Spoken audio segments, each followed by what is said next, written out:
मजेत ना? हो, आम्ही पण मजेत. तर आज मी तुम्हाला सायन्सचा प्रयोग दाखवणार आहे. तर पहिले ह्या दोन्ही ग्लासांमध्ये आपण पूर्ण इक्वली पाणी भरून घेऊया.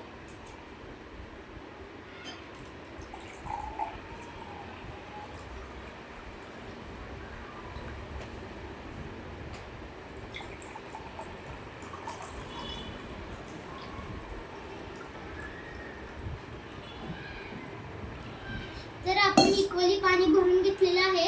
तर आपण आता आपण ह्याच्यात 2 चमचे मीठ टाकू आणि ह्याला मिक्स करू.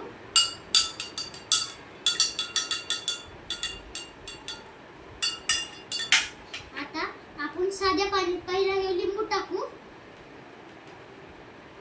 तुम्ही पाहू शकता हे लिंबू कसा खालीपर्यंत गेलेला आहे. तर आपण दुसरा लिंबू मिठाच्या पाण्यात टाकूया. हे पाण्यात बघा कसं तरंगत आहे. धन्यवाद.